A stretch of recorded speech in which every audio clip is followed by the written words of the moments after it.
How many people would leave a six-figure job on Wall Street to do magic tricks? Hi, I'm Barry Farber. My next guest did just that and became a finalist on America's Got Talent. Welcome to Breakthrough.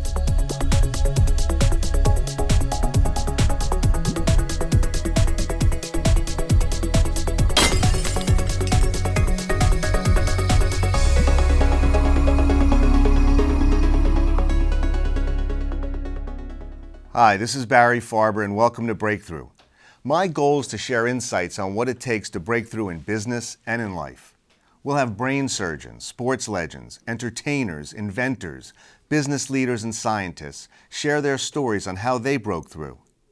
One of the key strategies for breaking through is to go deep beneath the surface when learning about your profession.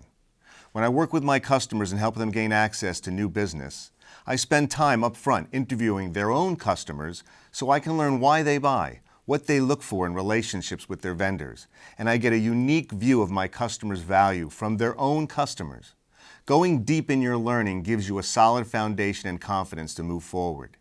It also allows for breakthroughs to happen. Our next guest studied everything around him, read every book on the subject of his profession, watched all the videos. He studied his craft with a passion. His performances are mind-blowing.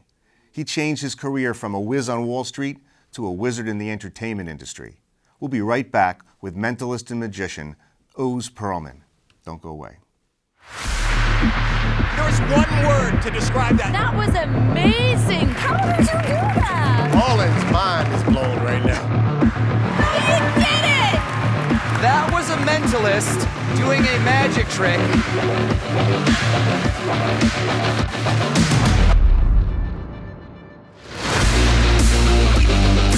How am I doing, Radio City Music? I want to get inside your brain. Oh my God. Nobody here would know that because it was a fourth grade. Did you? Come on, they've been working so hard. They deserve it. Wow. That is Are you crazy. kidding me? Be prepared to be amazed. This man will blow your mind. It was like magic. The mentalist at his finest. You are slick, you're enticing. You are exactly what we need. I want more, I want more, I want more of Oz. You, sir, are the Wizard of Oz.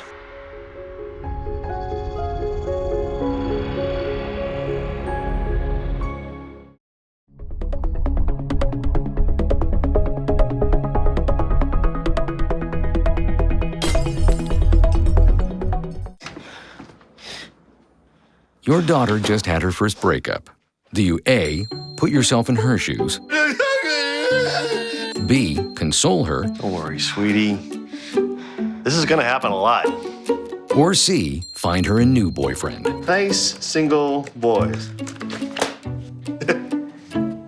That was weird. As a parent, there are no perfect answers. But you don't have to be perfect to be a perfect parent. Thousands of teens in foster care will love you just the same.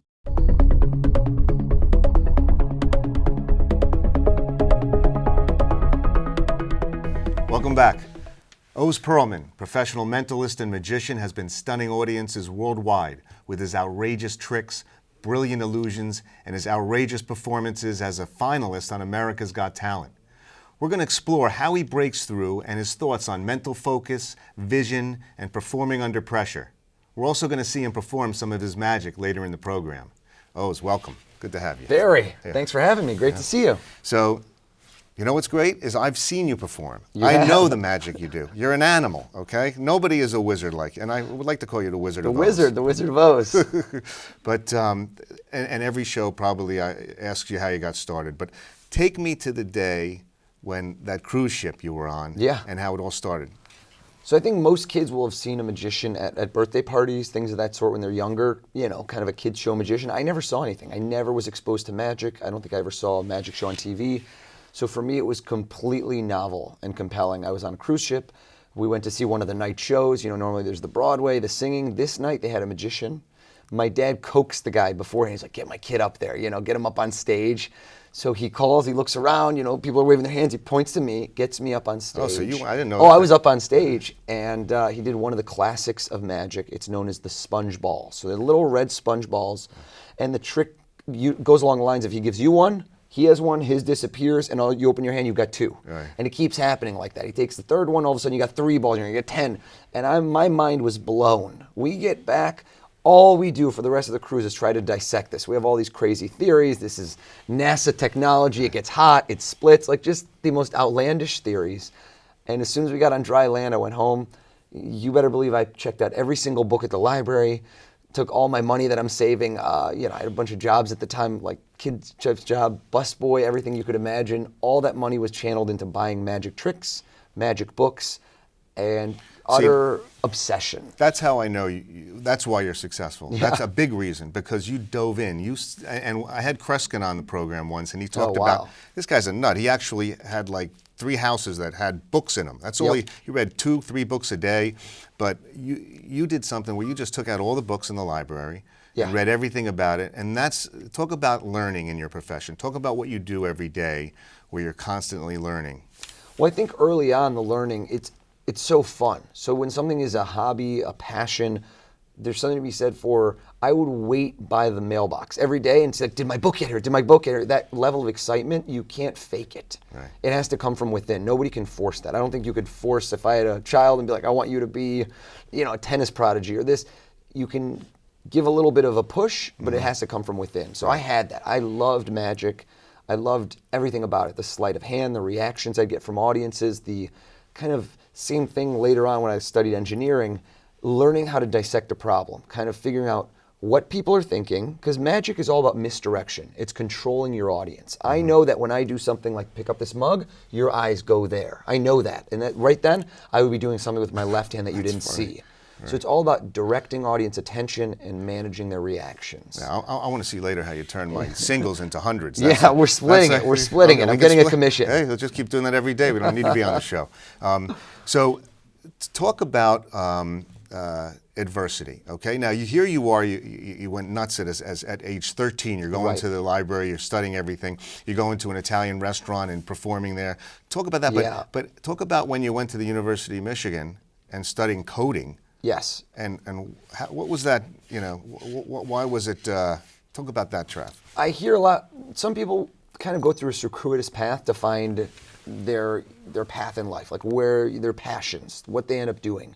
For me, I had no idea. When I went to college, I didn't have some sort of goal where I said I wanted to be a professional magician. I didn't even have a role model in that sense. I knew nobody other than David Copperfield, David Blaine. I didn't know that you could make a living as a performer. So right away, if you see someone that can mentor you, or you aspire to be them, I think that's very helpful. I did not quite have that. So I was doing magic on the side, but I thought, you got to go to college, you got to get a job. That's what you do. And in college, at the time, computers seemed in. My sister worked in New York. She's like, study computers. You'll have a great job. But a year and a half into it, the first time I had one of those programs where you have to stay up 2 nights in a row figuring out how to code it, I go, this is not for me. I ended up switching to electrical engineering, which is the lesser of 2 evils because I was really good at math. So it was easy for me, but I didn't love it, but I could do it. I was good at it. Meanwhile, it's a great degree. I knew I'd be able to get a good profession out of it. You went there, and then what? And then you got a job in Wall Street. You're making 6 figures. You're working for a huge firm, and I had a good. Listen, things were good. It was timing and luck is everything in life. Timing, luck, and hard work. So I had the first 2 and maybe a bit of the third. I left. I finished school at about 2003. The market was doing great, and we were, well short of 2008 and kind of the mess that happened.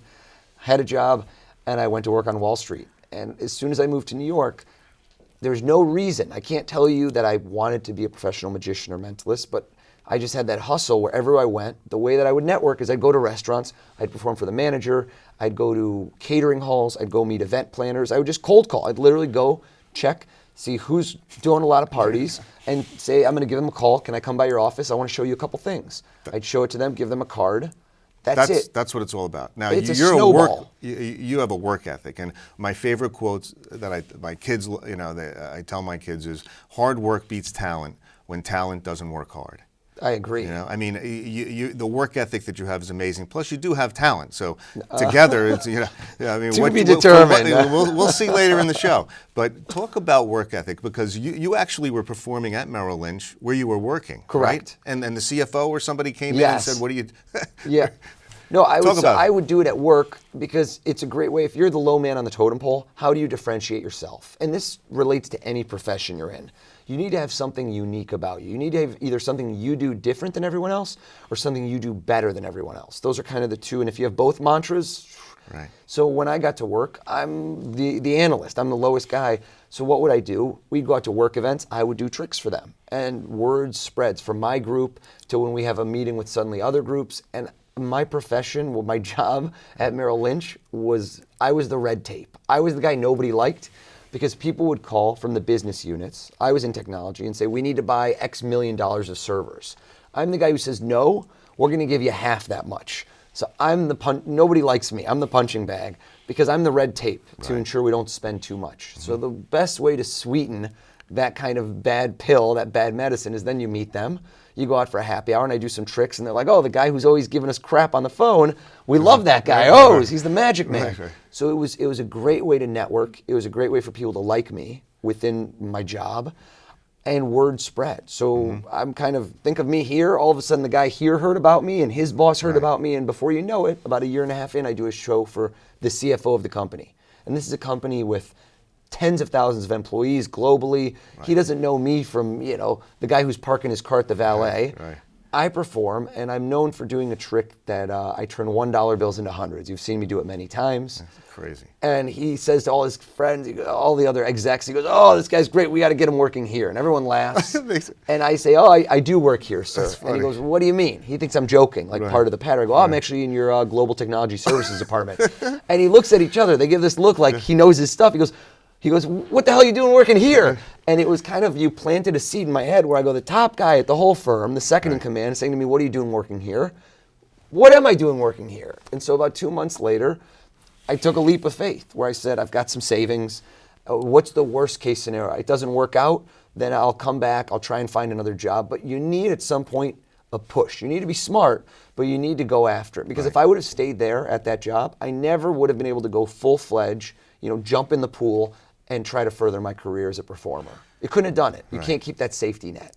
So I got a quote, fear came knocking at the door, faith answered, and no one was there. That was Mark Twain's quote. And the fear of change, of doing something different. So there, 2005, you decide you're going to go out on your own, right? People thought I'm crazy. Right, people You're around nuts. me go, you're nuts. You have a great job. You don't work that hard. I'm 9 to 5. I'm not working the Wall Street hours, 6 a.m. to midnight. Right.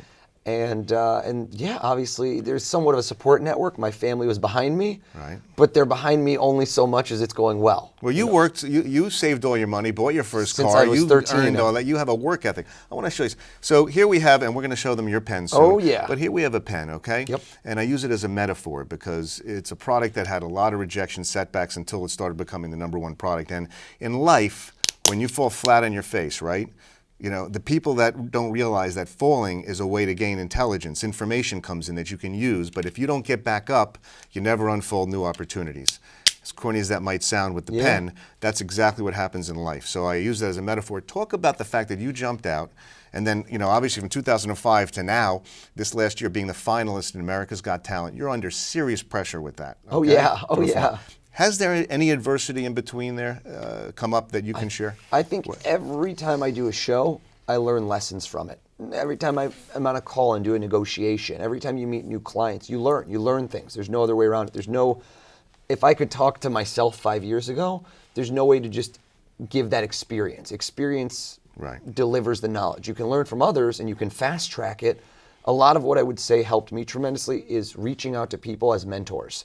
I look at people, not necessarily in my own field, and I see that they have what I want. And I don't mean that in a material sense, how did you get to where you are, whether it's running a business, whether it's literally running, because I'm an athlete. I try to reach out to people that have achieved things that I would like to achieve or things that I look up to and aspire to and try to understand how did they get there, because they are just people. At the end of the day, everyone you meet is just another person that goes to sleep, eats meals, goes to the bathroom, does the same things you do. They're not mystical or magical. They have some sort of path on how they got there. Right. And I try to learn from them. And most people, they're happy to share. I found the majority of people that I've spoken to, they want to give back. They love telling their story if you're persistent, if you're friendly, if you're someone that's pleasant, that you give and receive. So I get all the time people that'll write me, magicians, people from all over the world that saw me on America's Got Talent or saw me on different shows, and they ask me about these tricks or how do I get into it. And I always try and give them advice based on what helped me as a kid. Yeah. See, you have a great attitude. Not only your attitude, but you live and you practice what you preach just now. I know it from the people who tell me that this guy's the nicest guy in the world. He's like your best friend. He listens to you. He spends time with you. Some people you find that arrogance is their biggest downfall. Right. They get to a certain point and then they think, oh, I don't need to talk to these people. And they don't realize that's when you have to. It should always be like that. So there's a statement, catch a passion for helping others and a richer life will come back to you. That was in a book called I Dare You, and you do that, your service. Talk about what happened when you went to America's Got Talent and you sat on, you're working with Howard Stern and everybody on there. Howie, you must have had a blast. They loved you. So I want to give you just a taste of adversity, which is I tried out for the show 4 years ago. And I had a producer call. So what that means, the producer saw me on some other TV show or saw me at some show and said, come on in, and said, come in, try out, didn't get on the show. So you got to realize luck, timing, and hard work, those three elements, wasn't my time. Did I change my show so much in the 3 or 4 years since I auditioned? Somewhat, but not that much. I got better. I probably did several, probably close to 1,000, if not more shows between. 1,000? Yeah, well, I mean, 200 to 300 a year. Yeah. And so all of that made me a better performer. Right. But at the end of the day, it wasn't my time. It wasn't the right time. And I didn't internalize it. I didn't take it and say, oh, I got rejected. I'm never trying out for that show. I'm not bitter. It wasn't my time. Then I came back 3.5 years later and swallowed my ego in a big way. I didn't do a producer call. Nobody called me. I went and stood in line all day, 9 hours, with everybody else who's just, who's a hobbyist or people that just like to sing in the shower were there. And everybody, there's no differentiating between amateur and professional or anything. I went there, I waited all day, I did my audition, they liked it, they brought me for another audition, and then they brought me on TV to perform for America and for the judges. And there's something to be said right there for people right now that ask me, how do I get on the show? I give them my advice, but I tell them, I tried out and I didn't get on. Right. So if that happens, don't beat yourself up about it. There's so many elements. Who knows? They might have already filled the role of, average height Jew magician for the year. It was pure luck. And then once I got on the show, it was executing a strategy, picking the right effects, and them liking what I do, and obviously selling it to America. But know that I didn't get on the first time I tried. It's very important to know that. Right. Well, that's you. I mean, rejection, how you did that. No makes me go. Somebody says no to me, I'm going to say, how can I do it differently? Right. Who's the they to tell you that you can't do something? They don't know you inside. Right. And your work ethic and everything was tremendous. So, who was it? Edison said, opportunity is missed by so many people because it's dressed in overalls and looks like work. Right, There's no magic to that. Right. Okay? Maybe magic to you, and we're going to have some magic. Reminds me of a funny story. When I was a kid, so I had lots of different jobs growing up. As a busboy, me and a friend installed and removed boat docks. We just had a very big hustle to us. I did lots of other jobs. I worked on an apartment building in maintenance with a friend. His grandfather owned a tremendous amount of apartment buildings, very wealthy, and he put his grandson through the every single position at the company. He was training him to learn. So our summer, for about 3 months, we spent doing maintenance, which means exactly what you think: cleaning pools, digging ditches, tarring the side of a building. And at one point there was a leak in the side of a building, and they said, this is the middle of summer in Michigan, it's about 95 degrees and humid. It says we need to dig a ditch 6 feet deep, 2 feet across, and then tar. And I go, oh man, that's gonna be awful for them. And then the boss, he goes, them is you. And that was a joke we used the whole summer, because you're thinking, oh, it's gonna be awful, you're gonna get tar all over it, this gonna be awful for them. And I always have used that since, where I go, them is you. So you can't, it was one of those moments in life where I learned, it dawned on me, like, I'm the guy who's gonna have to do that. And, you're the wizard. You're the wizard. When we come back, we're going to see some magic. We're going to see some magic. We'll be right back with Oz Pearlman. Don't go away.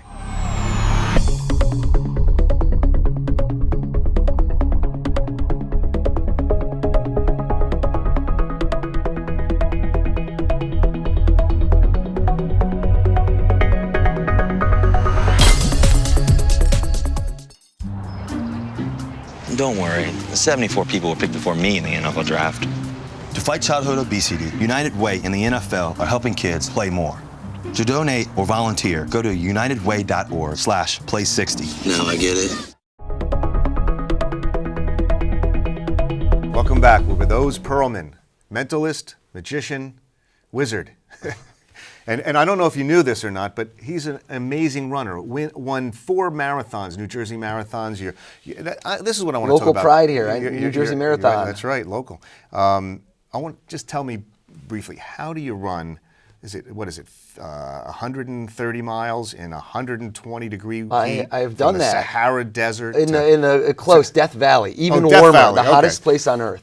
Tell me about it. I ran this race called Badwater. It's considered the world's toughest foot race. It's exactly what you said, 135 miles in one go. That's not over days. That's start running, don't stop. 135 miles in 125-degree heat. So you're supposed to run on the side of the road on the white line because the road, which is black, it's so hot, it's about 180 to 109 degrees that you can cook an egg on it. It will melt the plastic, the shoes. You have special shoes for No, you just don't want to run on the road because over hours it will actually melt the plastic because it's so hot. It's like running on a skillet.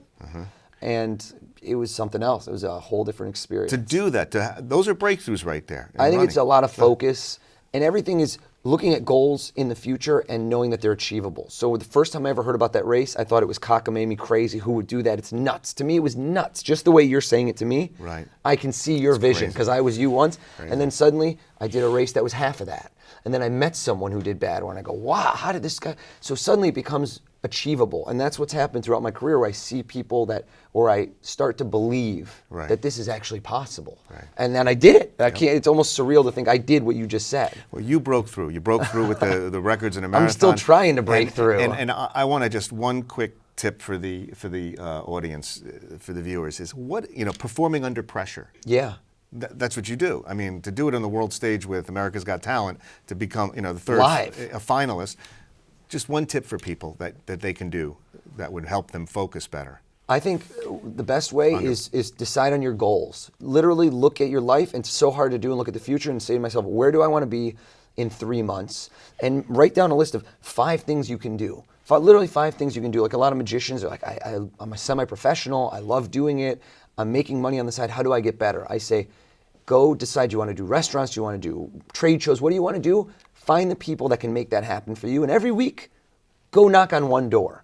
Or it's something achievable, something where you don't take it personally if you get rejected. I consider myself, I'm my own representative. If somebody goes in, back when I used to go to restaurants, I'd perform there. If they didn't like me, I didn't take it as a hurt feelings. I would think, I'm representing. It's like I'm my own agent in that point in time. Excellent advice. So I don't take it personally. I go, hey, no big deal, I'll go to the next one. It doesn't hurt my feelings because I'm a character playing me. Imagine an actor. Right. So that's how I look at it. But great, goals, write it down. People don't write it down. People don't write it down. Things that they can check off and things they can accomplish to make them get confidence to move on to the tougher things. Great advice. Accountability and actual goals you can achieve. Don't say, I got to be the biggest star in the world. How do you do that? That's impossible. But you can be the biggest star in your city, and here's the ways you can do it. Right. And in 6 months, I'm going to talk to you again, and we'll see if you did it. Here's another quote. By the mile, it's a trial. By the yard, it's a hard. Yeah. But by the inch, it's a cinch. Yeah. And you break it down to small goals like that. Great advice. We're going to do some mentalism Let's and magic do it. now. You told me about me going to Death Valley.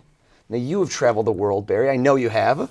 And we've met before. So here's the problem. The viewer is going to think we must be in on it. So I don't want that. I want you to think of, you've been all over the world. A vacation. I don't want a business trip. Some vacation you went on that was very fun. Think of someone with you, but not your wife. I see the ring. Okay. And don't get yourself in trouble. No, I'm teasing.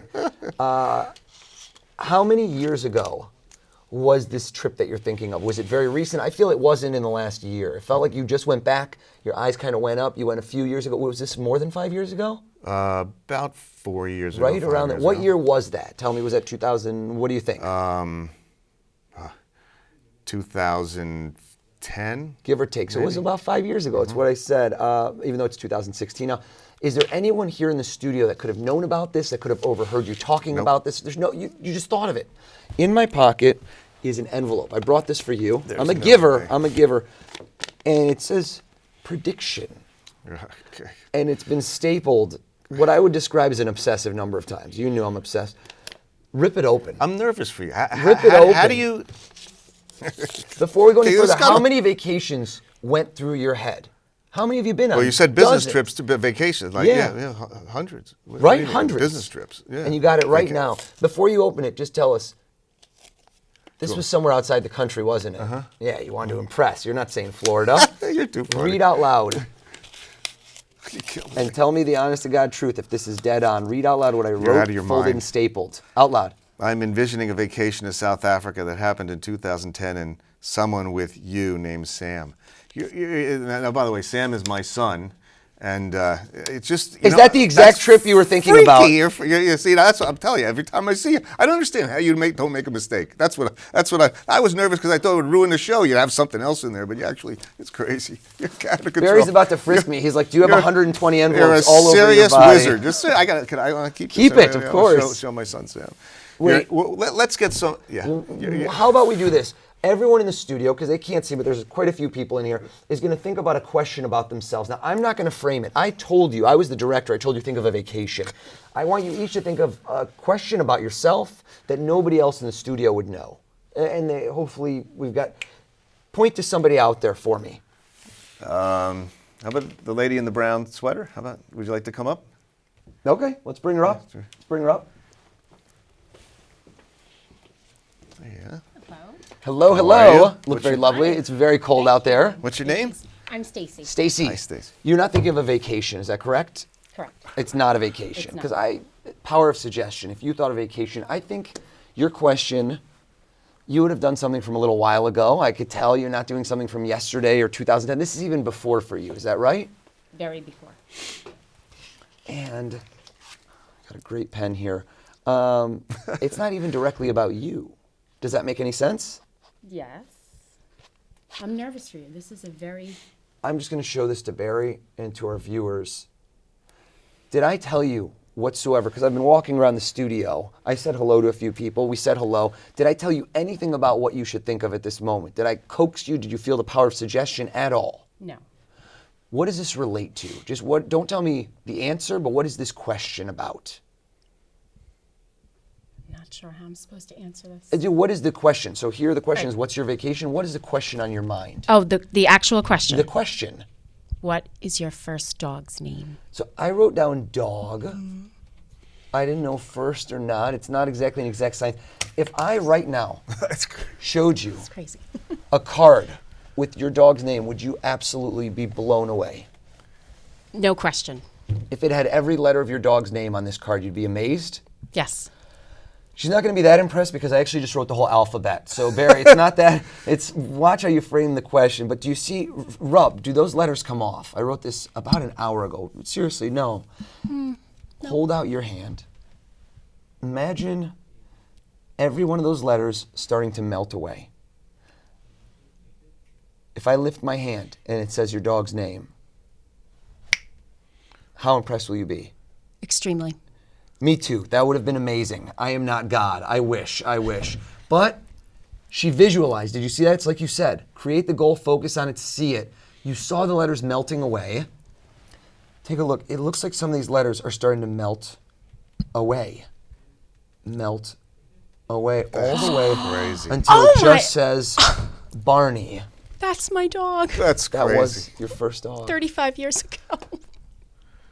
That's insane. See, I tell you, it's insane. That's yours to keep. All yours. I would show them on the camera. I want them to see that. Barney. That's unbelievable. I'm calling That's my brother and crazy. my sister. Oh, you're the wizard. You are the wizard. Thank you, Thank you Stacey. so much, Stacy. Thank you. Keep it. That was Great to meet you. awesome. Great to Nice meet to you. meet you. Nice to meet you. Yeah, I'm sitting here like I'm saying. I forgot I'm doing a show. I'm Yeah. having so much fun. I thought I just want to enjoy myself. like I'm not the I'm already host stunned anymore. from this already. Oh my God. Listen, I want to just ask you one last question. Sure. What's your definition of success today after all your experience? I don't know if I have an answer because every time I hit a new stepping stone, I just think of the future, which I don't know. It's good to live in the moment and enjoy successes, and I try to soak them up. But I just have so many more goals. Every time I have a goal and I achieve it, I kind of find the next goal. I think always striving for more is success. Oh, it's amazing. I wish we had more time. You're gonna have to come back on. I'll be back. I'm in shock right now. I don't know how to end the program with, other than the tip of the week here is, and basically it came to me from what Oz told me is we learn from our actions, we act from our learning. One without the other suffers, but both together provide that truth that you can't just learn, you have to take it into action to find the real answer. This is Barry Farber. I want to thank Susan Haspel, and I want to wish everybody a great time out there, whatever you're doing. I'm just still in shock from the thing you just did. I can't believe it. It's Barry Farber with Breakthrough. See you next time.